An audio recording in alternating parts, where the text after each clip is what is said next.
we can deliver this to the marketplace.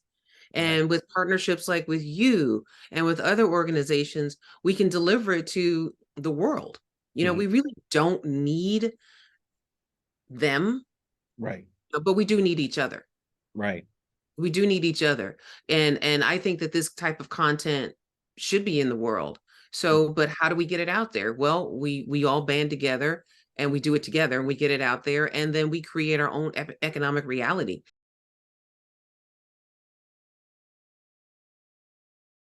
Welcome to the show, Nicki Micheaux. I said it right, right? Yes, you did actually. You actually did say it right. Yes. Yay. Awesome, awesome. I like to just dive right in and ask this very simple but difficult question that I ask everybody. Who is Nicki Micheaux? I told you it's simple. I mean, I think at my heart, I'm a storyteller. Okay. That's who I am. I mean, I'm all these things, right? I'm a mom. I'm a mom. I'm an artist. But I really feel like I'm a storyteller. That's where I feel most at home, Mhm. in the midst of a story, whether I'm writing it or I'm acting it and then the scene is just popping, and there's just magic. I think that is at its core what I am, a storyteller. And I feel like I remember my early days in theater, how the audience, when people come backstage and they tell you what the show meant to them or your performance meant to them and what they were able to take out of it or what memory you struck in them. And Mhm. that is always the thing that makes me the most excited is like the power of story. So you started in the world of acting, and you've been in numerous TV shows, way too many to mention, but I will mention some. Okay. Soul Food is probably the first that I can remember seeing you Uh-huh. in. Um, The Shield, NYPD Blue, Uh-huh. Shameless, Oh, yes. SWAT, NCIS. Yeah, you've had a very lengthy career, and you've done very well for yourself. Thank you. What drew you into acting? Oh, I got on stage the first time and it was just, I got bit by the acting bug. I lost myself in the world and I just loved it. I made a joke on some other show I did. I was talking to someone. My mind was always running in five different directions, but when I was on stage, Uh-huh. everything lined up. I was focused on that one thing. And to me, that was like Zen, So I think I have ADHD or something. So, yeah, but acting was the thing that really focused me and made me feel high, Hmm. alive, high, excited, just so that's what made me do it because I waited a while. I mean, I didn't wait until I acted in college and Hmm. then I didn't pursue it professionally really until I was out of college. Um, but a lot of people kind of know going into college that that's what they want to do with their life, or even younger, they're young actors. Like I waited a long time because I was very concerned about being broke. Hmm.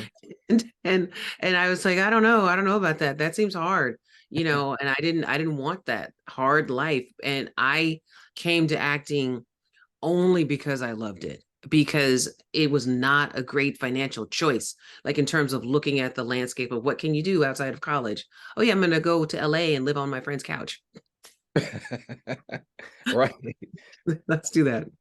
Um, so yeah, not necessarily knowing the direction that you were going to take, but also having the love and the passion for acting. Uh, Mm-hmm. did you know, or I guess you didn't know at that point that that was going to be a career for you? You were just doing it because it was fun.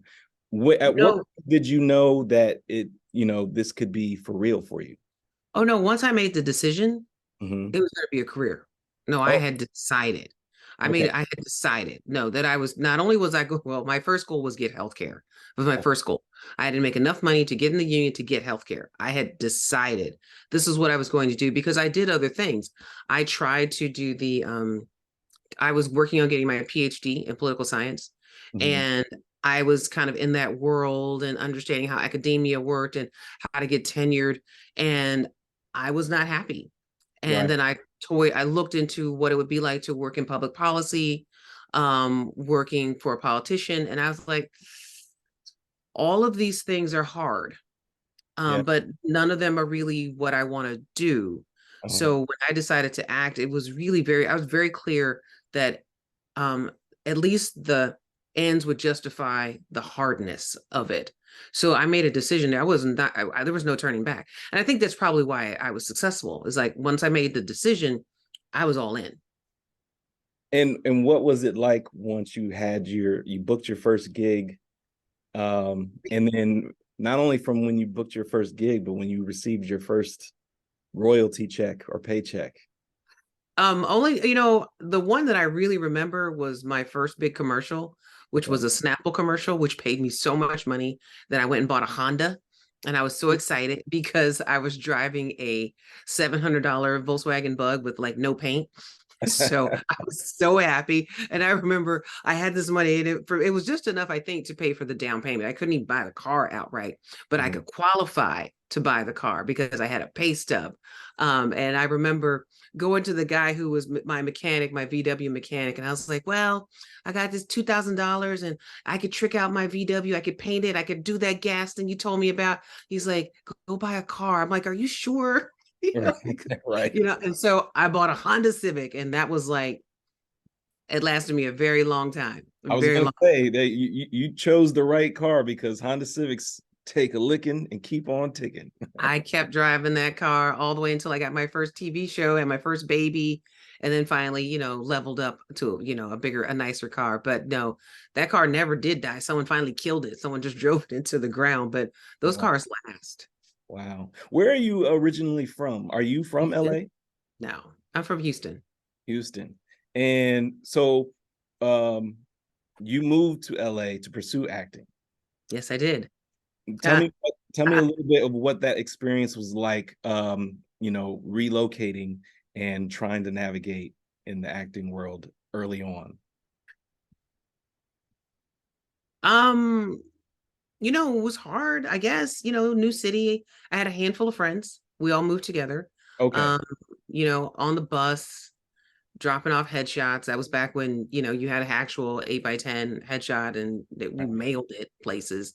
That seems so archaic thinking about it right now. But I mean, how was it? I was just so happy to be in LA. Okay. I put myself close to the beach. I Mhm. was so happy to be pursuing acting that it was really, I loved it. I loved it. I mean, was it challenging? Yeah. I was, I knew all the places to get free food in the beginning. I had the Monday through Friday schedule of happy hour, certain churches to go to on Sunday that served food. I was straight. So, So I you knew how to. you knew how to hustle. You knew how to navigate, how to move around, and what. Yes. Yeah. And then I got my health. I booked enough work that first year to qualify for healthcare. And did I buy my car my first year? I mean, I did really well. I made more money in my first year acting than I Wow. would have made as a associate professor. So I know I've talking to several people. Some people started in theater, and then Yeah. others, went straight into TV and film. Um, did you do a lot of commercials? I know you mentioned that you did a Snap No. commercial. I did some theater in college. I did a little bit of theater when I first moved to LA. Um, I did a couple of commercials like that Snapple and maybe one other. I did one music video, but Mhm. I was really focused on I wanted acting work. I didn't want to be an extra. Mhm. I did one background job on Heat, and yeah, that was it. I would never did it again because I really wanted, because all of it's a challenge. Mhm. Getting any acting job takes effort, and some sort of energy. So I just decided I'm only going to focus on the ones that I want.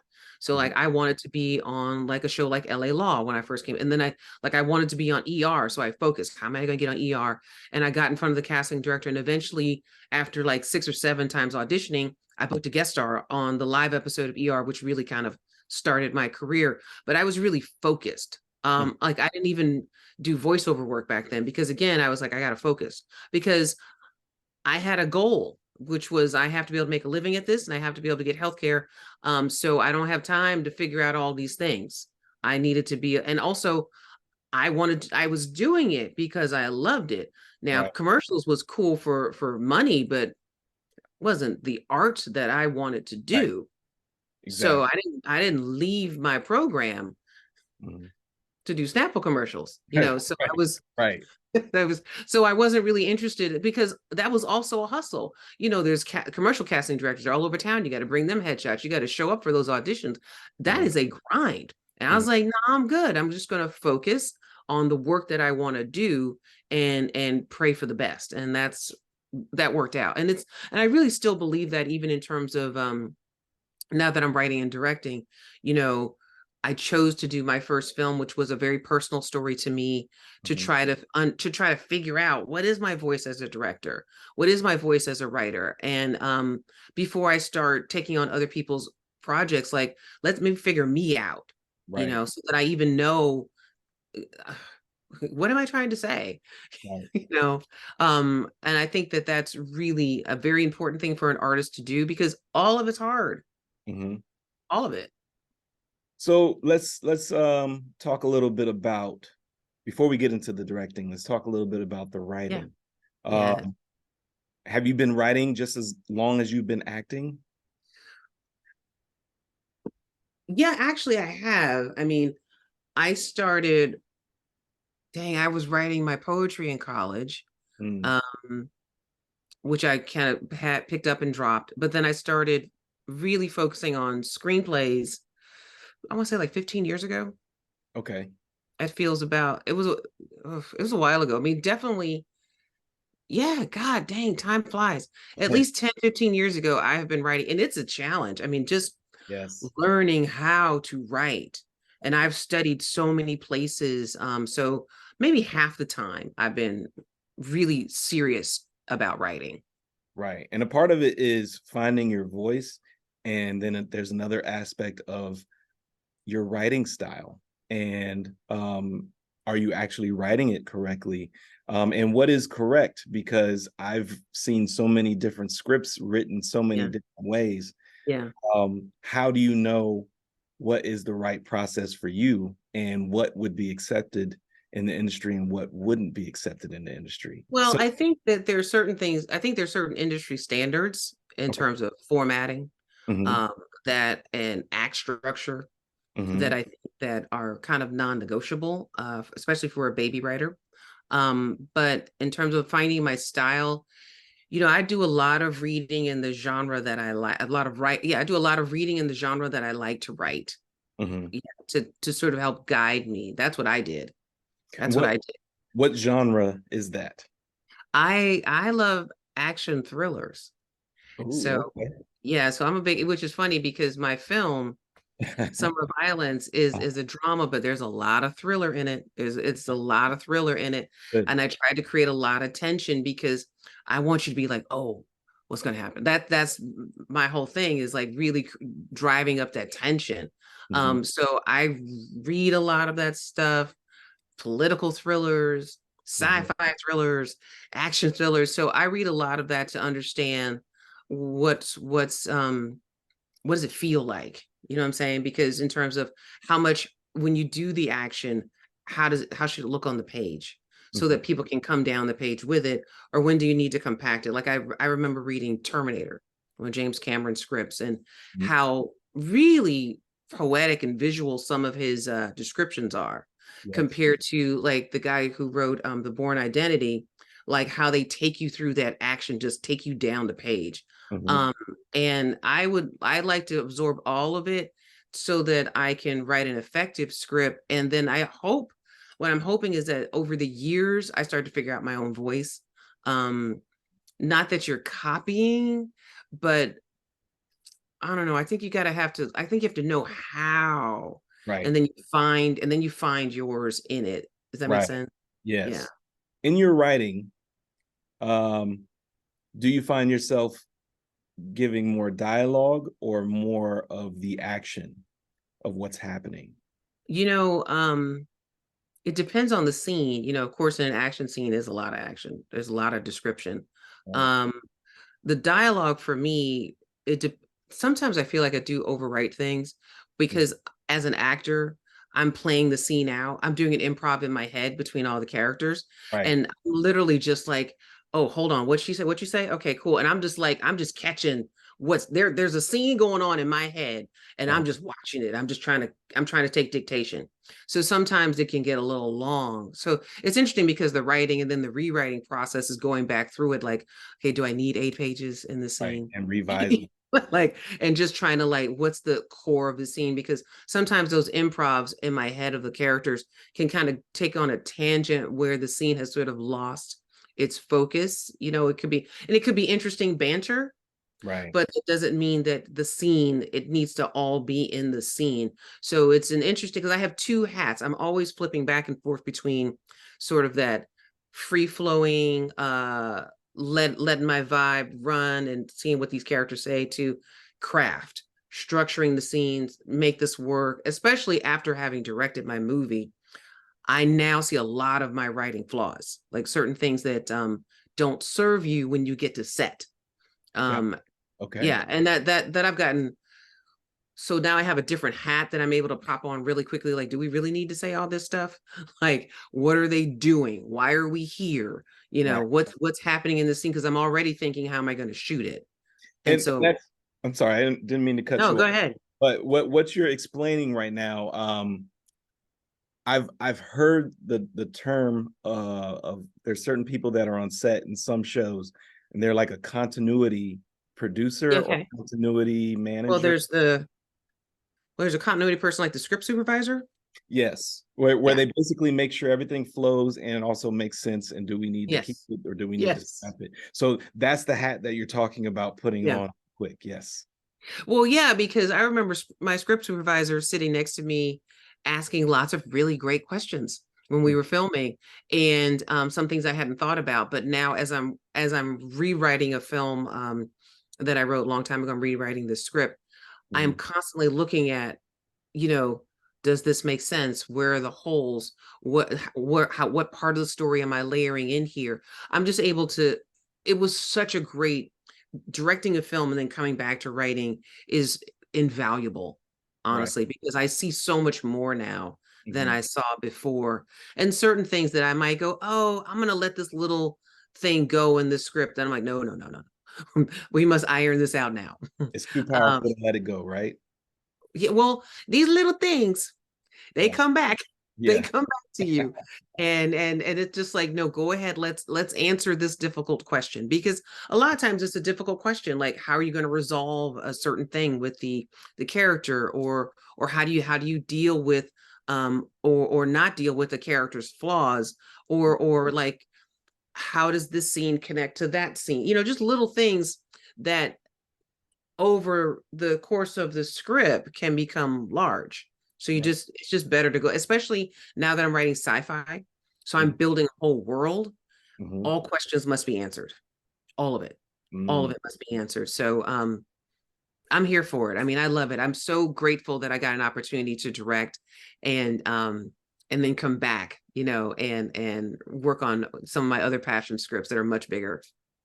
Speaking on building worlds, Yeah. in particular for sci-fi, um, I do find that interesting because in some cases people will uh, create a Bible or an outline Hmm. of what the Hmm. world is supposed to be, and what how the characters are supposed to move throughout that world, and Uh-huh. kind of break it all down before they even begin their script. Is that something that you are doing with your sci-fi series, show, It's a movie? film. Okay. I don't have an official Bible, but I do have a very big series of notebooks Got it. that detail the world. I mean, I could really write a novel at this point, to be honest, because I've had to flush out so much just to make the world make sense for Mhm. me, to then to be able to write this little 2-page scene. Mhm. So I mean, I probably should compile it into something more like a Bible, so that if I ever did turn it into a series, I could go, here's Bible, Yeah. because so that's all in one place. Because right now it's like in my notebooks, because I like to figure things out freehand. Okay. So it's a lot of like, just kind of brainstorming and writing out the world and then writing out the rules, and then, and it kind of bakes it in my head that way. But I think it's a good idea to have that Bible with visuals, actually, Right. with visuals, because It helps you that see better. well, because even for me, even because my process is a little haphazard, kind of like how my brain works, but putting it all into one document, I can see that being very helpful on those days where you get stuck. You just go back to your Bible and look and see, what did I say about the world here? Because my stuff's in notebooks, so you got to go back to the page where you wrote it down. Try to find it. Yeah. Yeah, because it's cool and romantic, but I probably should type that stuff up. Right. You said that you write freehand. When it comes to actually sitting down and beginning the script, do you have an outline, or is that freehand also? Are you No. I'm a big believer in outline. No. okay? Okay. I freehand like my brainstorming and like world building and character stuff. I do all that stuff. I journal all that out. All of that stuff I just write out. But then once I'm actually like thinking scenes, I write all that down. I type all that up. I'm a big believer in outlines. I love outlines. I love outlines. Love it. That's how I write. How do you know that your outline is complete and you can begin your script? Oh, well, usually because there's no more holes, and then also I try to make sure, like, I go through the four parts: act 1, 2A, 2B, and then act 3, and then make sure there's at least 10 scenes, a minimum, really a maximum of 10 scenes in each one of the blocks, and then it makes sense and it flows. And then I start, and then you flush it out. Like, I kind of flush out each scene, and then I read the whole thing, the outline. And sometimes I even share the outline with someone that I'm close to, because if you really read the outline over and you really answer the question, what's happening in each scene, the holes will pop out to you. That's usually for me. So that's usually when I know, is when I look at it and go, okay. It usually the little thing that comes up, like, oh, well, what about that one thing? And it's just like, it's a tiny voice usually. Right. Because it's like, again, it's one of those hard questions that you didn't really want to get into, because if you did it, you got to go all the way through the draft and Yes. fix and fix it. And I try to pay attention to that little voice that says, well, what about this part? So I guess that's how I know it's done, is when it makes sense and when it feels satisfying, when I'm not being bumped up against, because usually I have an intuitive of what's working and what's not working story wise. I think that's part of that storyteller thing. So I can usually tell when it's working, when it's not working. But that's also why you have a community. People Right. can read your outline a lot faster than your draft. So I'm really happy to make you even read my outline 2 or 3 times than my draft. So Right. it's just way easier, because when I was rewriting another script, I rewrote the outline. I created like at least 5 different versions of the movie in an outline. Wow. And it's a much faster rewrite process, because you can work out all the things and go, yeah, this doesn't work because it gets stuck here. And but I don't know that an idea doesn't work until I take it through the film. At least that's me. Maybe I'll get better at that, because I consider myself, honestly, I feel like I'm still a baby writer. I feel like I'm just getting 10 years, right? 10 years of writing, and I'm still a baby writer. I feel like I'm just getting the rhythm, Right. of it. Yeah. Um, so how fast do you write? Are you a fast writer? Are you a few pages per day? I'm fast now. Okay. I'm a much faster writer now. It depends on how well I've done my work, how well I have worked on the world, how well I've worked on the characters, like the depth of my work and the depth of my outline. Usually when I am not able to let it all just flow, it's because I haven't answered a question. I haven't done enough work, because I can sit down and knock out an act usually in a couple of days.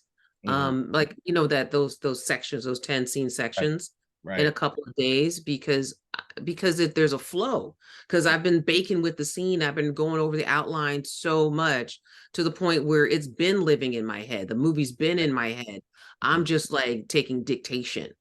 And so when I run into a problem, particularly in the sci-fi script, it's because I haven't answered a question about the world or to my satisfaction, because now I'm just like, do I really want to say that?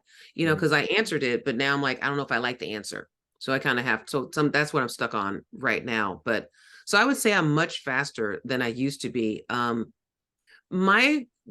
way that I'm faster is that I sit down on my computer every day. So Mm. some days I just stare at it and nothing really happens. My brain is going.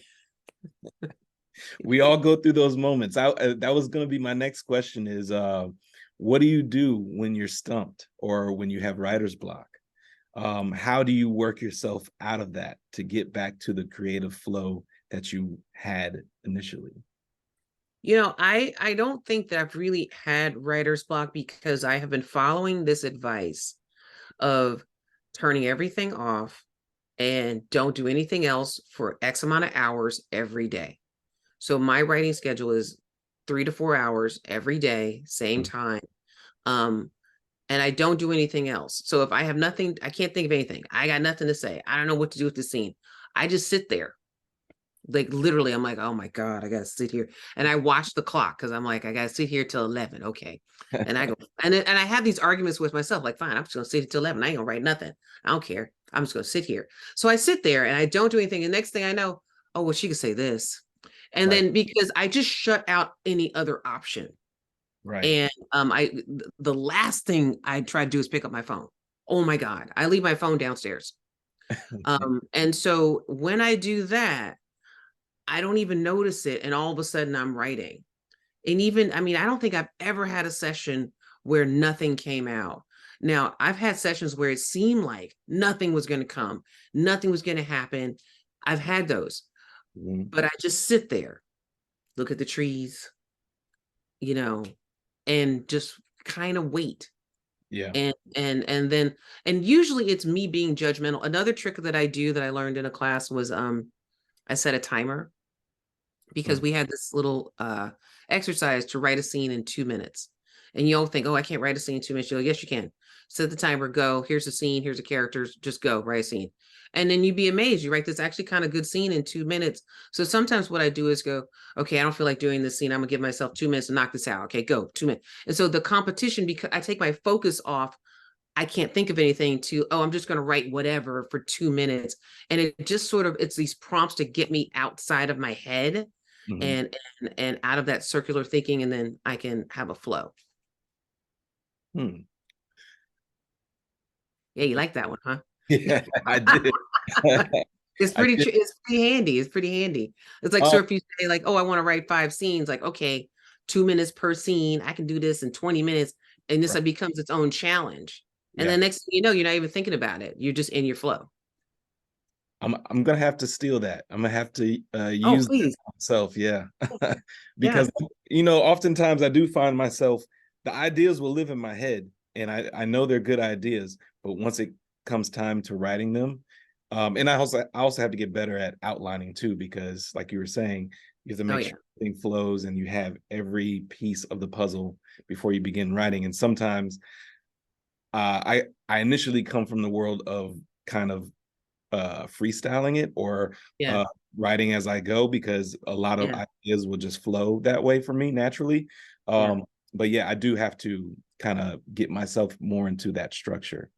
Um, the only other thing that I was going to ask you there that when you said that you would sit for 4 hours, what Or happened? three. Or three. Okay, what happens when you get to like the last 10 minutes and the ideas begin to flow? Oh, I just keep going. Okay, okay, I just keep going. Yeah, I just keep going. Yeah, I can't, if I'm in a flow, I can't stop. Oh my goodness. yeah, I can't stop because I'm like, well, hold on, just let me just usually I have to complete a sequence, uh-huh, because it's hard for me unless I get stuck. I like to complete a sequence, hmm, an action sequence, emotional sequence. Like I write usually in sequences, and the sequences usually can be like they can be 10 to 15 pages. because to me, they all go together. Right. So then they're all in as one unit in my head. Hmm. So I tend to write sequences, especially my action sequences. They're I tend to write all the way through them. The first pass or the second pass, like the craft part, the rewrite part, it's a little more choppy, Hmm. because you're going in doing different things, solving different problems. It's different. It's different. And do you write chronologically, according to the outline, or do you write based upon the parts of the outline that you will just flow naturally, and then you come back to your Um, cool I've part? done both. I've done both. Usually my first draft is in order, Hmm. usually. But the rewrite, I'm all over the place. Hmm. So it's just, I'm usually in different, I might be focusing on different things, but I kind of prefer chronologically, but that's using my preference, but I do both. I've been taught to do both. I've Okay. been taught to do both. Okay. Cool. Well, let's talk a little bit about A Summer of Violence. You wrote and you directed A Summer of Violence. Can you tell me a little bit about what the story is? It is about a young college graduate who has dreams of being a poet. So she refuses law school to go pursue her poetry dreams. And her father's like, if you lost your mind, I'm cutting you off from this money. Good luck. Mhm. And it's set during the summer of violence of 1993. And she ends up moving into Denver, where all of this gun violence is occurring. And she's just a girl trying to pursue her dreams, figure out her voice.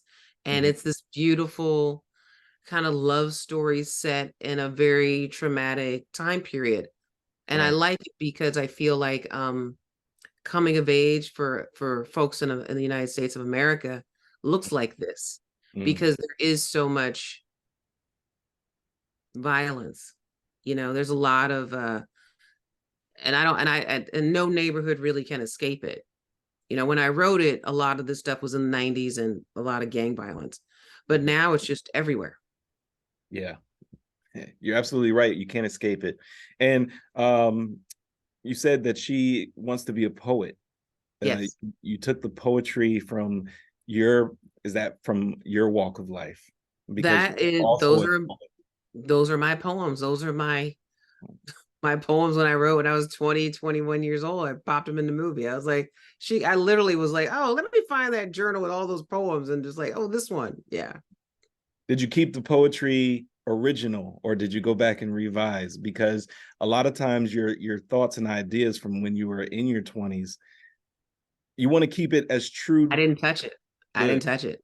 I didn't Yes. touch it because she was where she was. Right. Right. And she Exactly. saw the world the way she saw the world. I mean, that's like gold. Yeah. I didn't touch it. I didn't remember writing half of that stuff, but I was like, I'm pretty sure this is me because this is my handwriting. Let me type this up right quick. I didn't touch it. And I think those are, and it's funny because some of the poems I wrote for the film. Hmm. And I think the irony of it is, even though there's an age difference of 30 years, but the poems all still feel like her. Okay. No matter, you could never tell which poems are originals and Mhm. which poems are or me as 30 years later. um I don't think you can tell, at least, but yeah, so those are my poems. That's That was awesome. the hardest thing for me to decide to do with the film, was like, what's she going to be like? It took me a while to figure out who is she. Uh-huh. And I had landed on poetry because I didn't want her to be a singer, because I didn't want to make a musical. Mhm. I didn't want her to be a dancer because then I'm doing, Step Up. Uh, you know, Right. so and because she couldn't be an actor because that was too much like me. I was like, no, no, no. Plus visually, what are we doing? We going to rehearsal, Mhm. So um and I really wanted to capture, that whole coffee shop vibe and how everybody comes together and deals with what's going on in the community. And I Right. thought, oh, it's the poetry, because that was one of the things that I loved, was going to coffee shops and doing my poetry. Right. um but I thought nobody would dig it. I thought nobody would really care. And then it took me years to really embrace No, big poetry is beautiful. Poetry can be cool. So I'm really happy that people are responding to the poetry. That makes me very happy. Good. I have not seen the film. I've seen the trailer, Yes. and not to compare, but it gives me Barry Jenkins. If Beale Street could, Oh, whoa, that's amazing. That's an amazing because of compliment. the poetry and the love story, and I know Barry Jenkins kind of has a little bit of that aspect as well. Um, Mm, and so I'm curious to know how the film looks and takes place and all of yeah. that. And Hmm. I'm very excited to watch it. Once it's Well, where are you? Are you in LA? no, I'm in Virginia, so I'm about 30 minutes outside of DC. Oh, okay. Well, when we come there, well, first of all, you need to sign up on our mailing list. If you go Okay. to summerofviolence.com, you sign up on our mailing list, and Uh-huh. that way you know when we're coming to your city because we're doing some film festivals.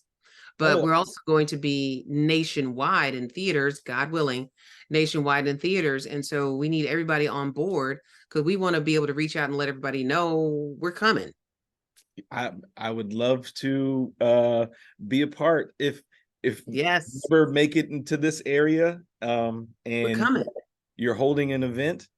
I would Yeah, I would love to come. I would love to meet you in person. it'll be great. Anything that I could do to promote and support, I would definitely do it. Oh, I'm gonna put you on the list. I'm gonna put you on the list. You be on my promotion list because you know Okay. what? Honestly, because independent film, Hmm. independent Black film, you know, there's not like a lot of Hollywood support here. So we are doing a lot of grassroots raising money, doing whatever we can to get the word out about the film. And certainly we need promotional partners, people to give us a shout out to help raise awareness for the film because Hollywood's not trying to make movies like this. I mean, come on, it's a movie about a poet. Yeah. You know, it's a Black girl love story. It's a simple movie. It's a beautiful movie, but this is not like, you know, I think it's great for us to Yes. have these types of stories, but they Hmm. don't always garner those big Hollywood dollars. So it's really important for us as a community to, you know, if you like it, if you want to see more of it, shout it out. Like Right. that's amazing. So yes, you can be our promotional partner. Absolutely. Yes, yes, yes. You got me. You got me already. So Yes, I love it. um a, a takeaway from what you just mentioned about Hollywood not supporting and not giving dollars to Black indie films, in particular, a Black indie film about poetry. And that I just want to say that's a part of the reason why I started TheBlkScript is because a lot Mhm. more of these stories do need to be told and they do Yes. need to be highlighted and they do need to be promoted. Um, Yes. and um, if they can make films about all types of stuff. They give money away for all types of things. And that's when I say it's part of the problem is that they don't even give our stories a chance. And Yeah.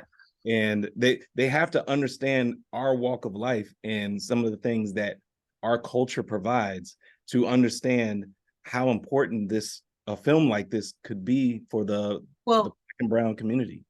I think it's important that we know how important it is because we're doing this independently. We're Mhm. prepared to release it independently if it comes to that. Mhm. And because we feel like we can deliver this to the marketplace. Right. And with partnerships like with you and with other organizations, we can deliver it to the world. You know, Mhm. we really don't need them, Right. but we do need each other. Right. We do need each other. And I think that this type of content should be in the world. So, but how do we get it out there? Well, we all band together and we do it together and we get it out there and then we create our own economic reality because we Black folk have buying dollars. And Yes. together we can benefit each other. There's no reason why this money shouldn't stay in the Black community. Right. You know, shouldn't stay in the hands of Black owned businesses.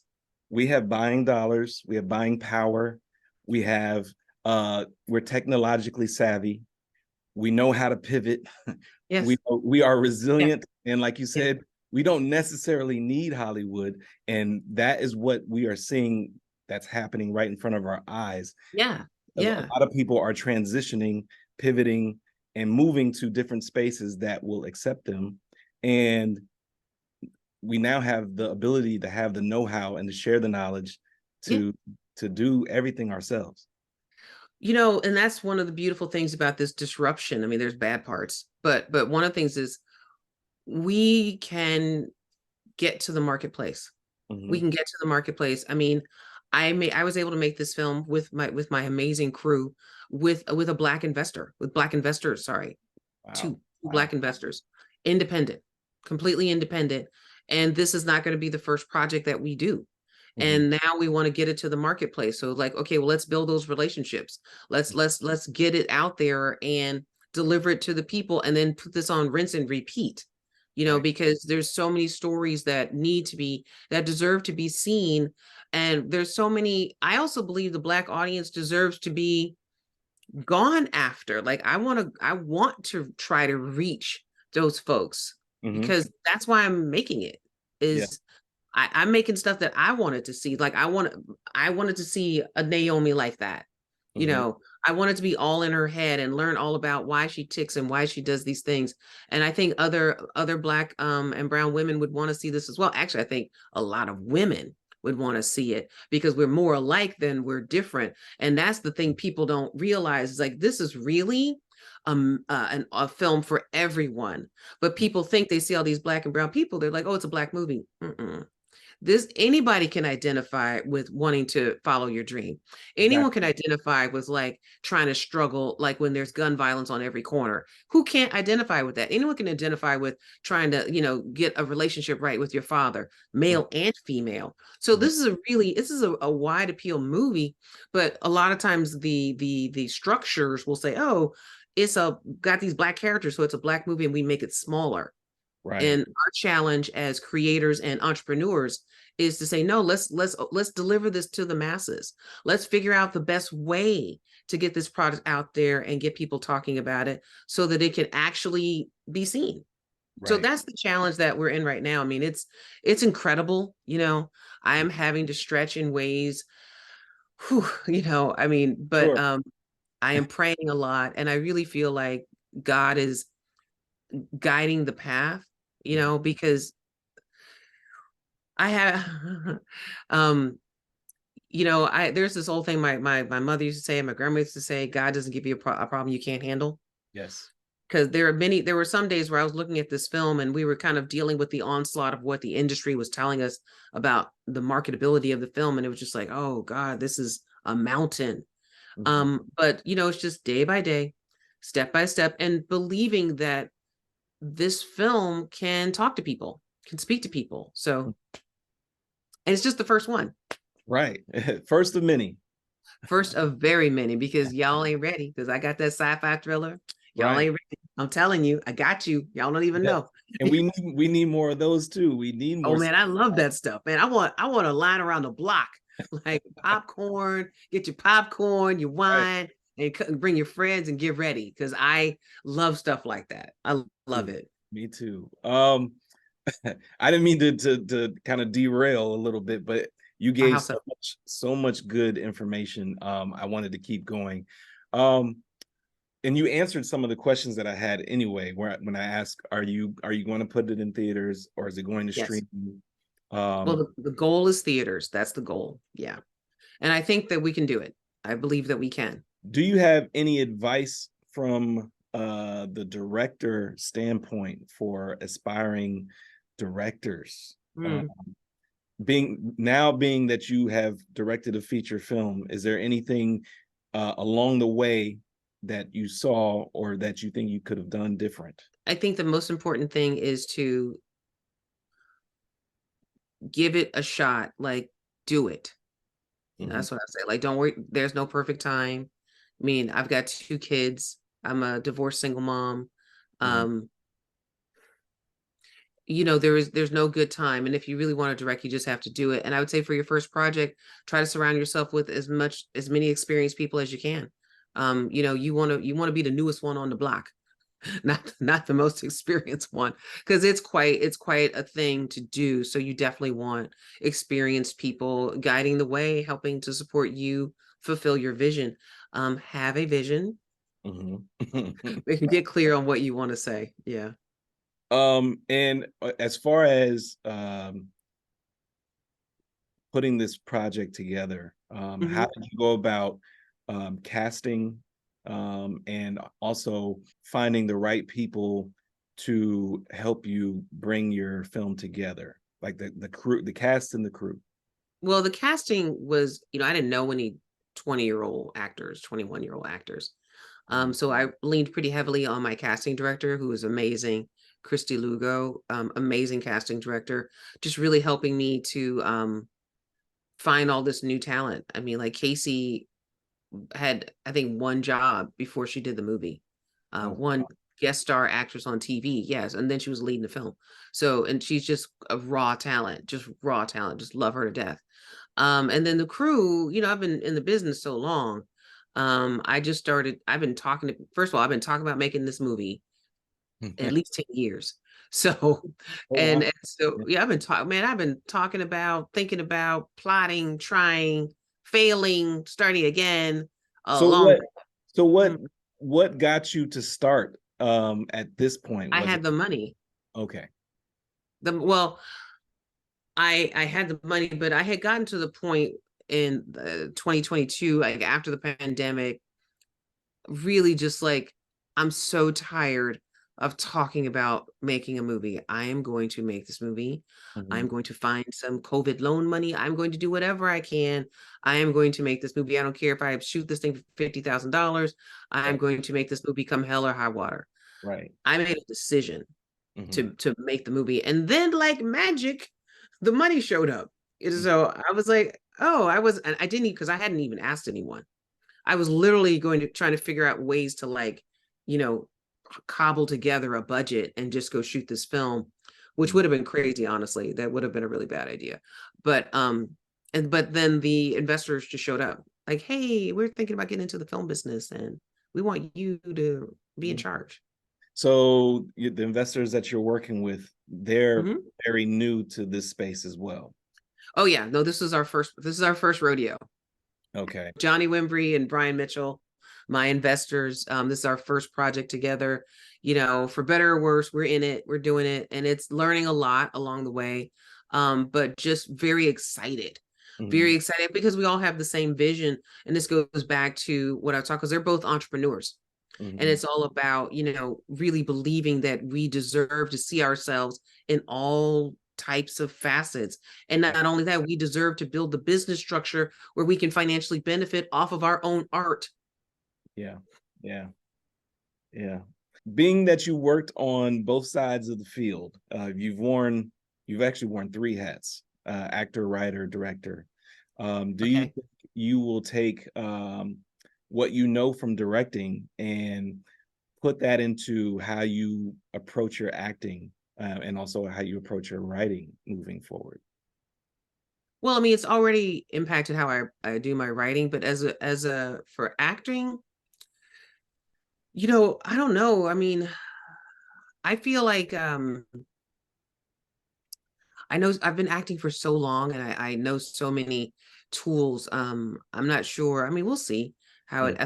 it, I think what it will make me do is I have a better appreciation for the struggles of the director, you Yeah. know, just trying to make the day and to really be more of a partner, Right. whenever. I mean, I think I always was, but just really, really being more of a partner and also bringing creative ideas to the table. Because Mhm. sometimes, you can get stuck as a director, like, what? And if you can be creative as an actor, you can bring something really cool that maybe nobody thought of that could be really interesting. And Mhm. that's what you want. Like you really, as the director, you're just capturing everyone else's magic, really, because everyone's got ideas and you're like the conduit, and I think it's just really important, as an actor to stay engaged and alive and but I always thought that, but having directed, I really, really think that, I think the actors are honestly the most important part in some ways, because you can do all this stuff, and if the actor doesn't bring it, oh my God, it's It just yeah, it it's falls just apart. like, lighting schmiting. I mean, like, because it can just fall apart, you Mhm. know Um, but it's wonderful. So I don't know. That's all I have for that one. Who inspires you? It's a three-part question. Who inspires you as an actor, writer, and director? You know, it's funny.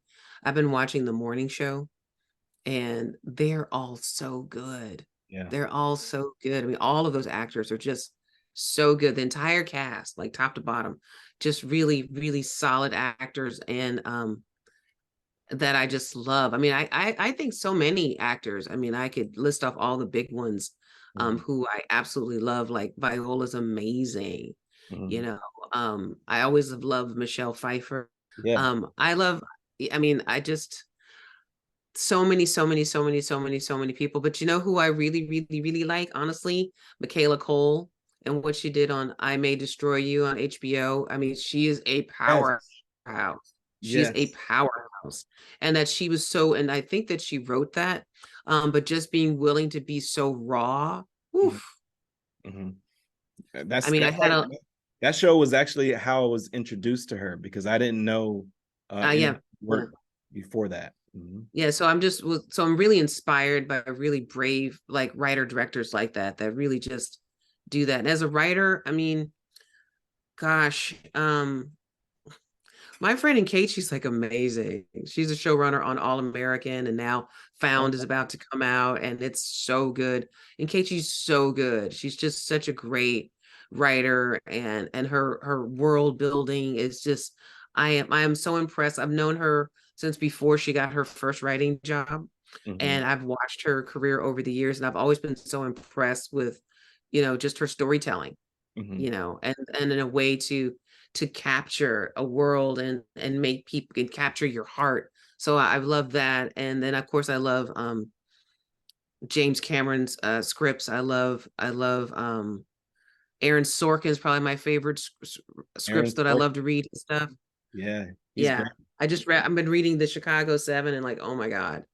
Yeah. Just amazing. And then directing, whew, this is so many people. I don't know what my favorite director has usually been well, Casey Lemons is amazing, Casey just Lemon. amazing. What have they done? Eve's Bayou, Oh, Eve's okay. Bayou. Yeah, so I love her. Uh-huh. I love so many different people. This is like the worst question for me. I could be going on forever and ever and ever. And I'm just like, I gotta say everybody because this is on tape. You know, Right. like You can't I leave don't like, anybody I'm on the spot. Like, why didn't I mention you? I'm so sorry. Oh my God. Like, out. no, but I'm always inspired because so many good things. I find that question interesting because everybody has a different answer, and it just also speaks to their craft too, and some of the people that they might look up to, um, Hmm. or that might inspire them, that bring those ideas, forward. How did you know that you had what it took to be an actor? I didn't. I just decided. Mm, I didn't know. I just decided. I mean, I believed in myself. I thought I could. mhm. Um, but it was really more, I wasn't going to do anything else. So this was going to work. Right. Hmm, that's a lot of like, I don't know, blind chutzpah or something. But I just, No, when you know. And not only that, and you can speak on it if you want, but you were determined. You had a one-track mind and you didn't allow yourself to sway from that goal. You saw the I mean, light of the it was tunnel. the same thing with the movie because let me tell you, that was straight uphill. Mm, And I remember, I think, because we were independent, I didn't have all the money at one time. It was coming in, and things were not everything was going very well. mhm. Um, and there was never a doubt in my mind that we weren't going to finish the movie. We were going to finish the movie. And you need that. Right. You need that vision. And not only was I going to finish the movie, I was also going to get through post-production. And Mhm. and now I'm going to get into theaters. Like I'm just like focused. Right. And I don't always know that I can get there. Like I don't always know how it's going to work. I just keep keep at it every day, and then usually something shows up like that opens it up, you Mhm. know, where you go, ah, okay, because you don't know everything. I mean, I haven't done this before. I Right. don't know exactly how to deliver the film to the theaters, but I know that's where I want to get to. So if I keep trying and people say, what's your goal? Well, my goal is to be in the theaters nationwide. Oh, that's very hard. Yes, you're not the right person, obviously. You know, you just, you just on to the next, you know. Yes. Never And never let anyone sway you from your path or your goal. yes. Yeah. And the same thing with acting. I mean, back in the day, in the beginning, who you really couldn't tell a whole lot of people about, you know, that, yeah, I'm gonna leave my Mm. college and go pursue acting and go live on my friend's couch by the beach. It's gonna be great. Yeah. Um, you know, I just was really focused. You Yeah. know, I was really focused and I just did everything I could think of. Mhm. You know, I cold call. I would take the bus and drop off headshots. I took acting classes. I paid for seminars. I did whatever I could think of. I auditioned here. I auditioned there. Mhm. Everything. Oh, you need me to have hair? I bought hair. You know, you want me to wear, you know, I remember when someone told me early on, it's like, oh, well, you don't look like those girls because I wasn't wearing my hair in a weave. I never wore weave. I was Uh-huh. wearing my hair natural before it was really popular. So I Mhm. remember at the beginning, everyone's like, oh, she's a lesbian because I had like a short curly afro going, but that was just my natural hair. It was not like a sexuality choice. Right. But you know, so but I remember someone telling me, because I wasn't really working as much as I wanted to, they're like, you need to do this. This is what those girls do, right? And it Uh-huh. was the hair and the body. And I was like, oh, okay, bet. So I did that for a little while, you know, and then just trying things and just doing whatever I thought I could to turn it into a career. Right. Just everything I thought I could. And the first thing I did was get here, Mm. proximity. Any words of advice, just in general, for the aspiring actor, writer, director, or anybody You who know, wants to get into this business? to get into the business. I mean, the biggest thing is to, I would say, definitely take action, and action includes educating yourself. Mhm. I think so many people are like, oh, I'm going to write, and they just start writing. They don't read a book, don't take a course. I mean, that's cool, you Right. know, but don't send me that script, you know, because it could look crazy. And I think you should respect the craft. Uh-huh. I think you should respect the craft and get out there and do it. I'm not saying, I don't think you should necessarily spend 5 years educating yourself and not do a thing, but I think you can, you know, pop in a 6-week course and then and do some stuff. I think there's a little bit of like, you know, respect the process, respect the craft, Mhm. and take action. That's Awesome. my advice. That's Yeah. why that's one of the reasons why I wrote the book for actors, that I wrote the auditioning book. And it's really just on self-tape auditions to give actors a blueprint, a very efficient blueprint, because now we're in this self-tape world and Mhm. it's very different than, you know, auditioning in person. Right. And how do you do that in an efficient way? But not only that, how do you deal with, you know, because I have a lot of self tapes and they go off into the ether and you may or may not ever hear anything. How do you Right. deal with that? You Yeah. know, how do you keep that energy up? How do you not drop into self-doubt? So it's just I wrote that as like a guide to help people understand, you know, these are some of the things that I've learned. This is how I approach it. And I think I'm hoping that by sharing my 30 years in the business, that Mhm. it can illuminate a path for people and make it less chaotic, you Mhm. know? I mean, there's a lot of things that are very stressful about what we do. And my goal is to try to share what I can so that your journey can avoid certain pitfalls and you Right. can have a good life, that you can be well while Mhm. you do this crazy thing called Hollywood. Because I think being well is key to longevity. It is. It is. Yeah. Um, what's the name of the book? It's called Ace Your Audition Now, Self-Tape Secrets. Where can we find that book? You can find it in my link in bio on my Instagram or my Facebook or my TikTok at Nicki Micheaux. You click the link in my bio and it'll say buy the acting book. So it's right there and you can get it. And I have a video course that I'm going to drop. I hope next week or maybe the week after, but definitely in the next couple of weeks, I'm gonna drop a video course on also on self-tape auditions. But the other thing I'm going to do that I'm working on, because people have been asking me a lot of questions on how do you transition from acting to writing, directing, to really creating your own content. And that is something that I'm also going to offer as well. So I'm really excited about. I'll come back when I'm ready to launch all that stuff, because I really think that it'd be fun, right? Yes, very much so. And if you're willing to give back, we could potentially we could set up like a seminar or something like that.